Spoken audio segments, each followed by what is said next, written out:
ఇది బియ్యం కొడుగు అండి. ఇది బియ్యం కడుగుతాం కదా, పప్పు బియ్యం మినపప్పు ఇడ్లీ అన్నీ కడుగుతాం కదా, ఆ నీళ్ళు నేను ఇందులో స్టోరేజ్ చేసి పెట్టాను. నేను ఇందులో కిచెన్ వేస్ట్ వేస్తున్నానండి. చూసారా,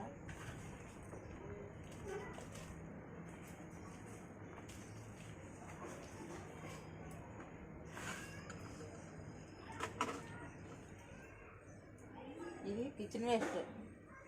ఇది మనము ఇలాగని దీన్ని మేము మూత పెట్టి ఒక 5 రోజులు కానీ ఒక వారం రోజులు కానీ ఉంచామనుకో మనకి మంచి లిక్విడ్ తయారవుద్దండి. మొక్కలు తీసుకొచ్చి మనకి ఎండాకాలం అన్నా సరే మొక్కలకు బూస్టింగ్ ఇచ్చినట్టు ఉంటుంది.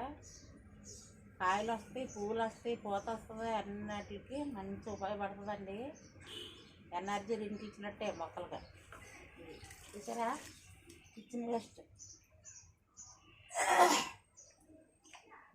మీరు ఎలాగ వేసుకొని మొక్కలకి ఉపయోగించుకోండి. ఒక 1 రోజులకి మనకి ఏ డబ్బులు కొరసాకుండా మొక్కలను బాగా కాపాడుకొని ఎండాకాలాన్ని బాగా పెంచుకొచ్చండి.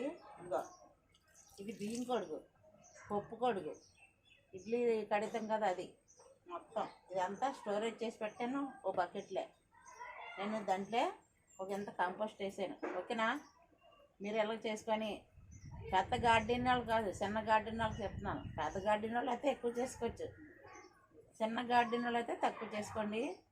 మీరు ఇలాగ ఉపయోగించుకొని మొక్కలకి అన్నిటికి ఓడుకోండి. ఓకేనా ఫ్రెండ్స్, మీకు ఈ టిప్ ఉపయోగపడుతుందని మీకు వీడియో తీసి చూపెడుతున్నాను. మీరు ఇలాగా చేసి ఉపయోగించుకొని మొక్కలను కాపాడుకోండి. ఎండాకాలాన్ని మంచి ఆరోగ్యమైన ఫుడ్ తినండి, మంచి ఈళ్ళు తీసుకోండి, మంచి హార్వెస్ట్ చేసుకోండి, మంచి పువ్వులు తీసుకోండి, మంచి ఆకుకూరలు తీసుకోండి, బాగా పండించుకోండి. ఓకేనా ఫ్రెండ్స్, మళ్ళీ మంచిది చూపెడతాను ఇంకో నెక్స్ట్ వీడియోలోని. ఓకేనా ఫ్రెండ్స్, మీకు వీడియో ఇది కానీ మీకు నచ్చితే ఫాలో అయిపోయి మీరు కూడా ఇలాగ చేసుకోండి.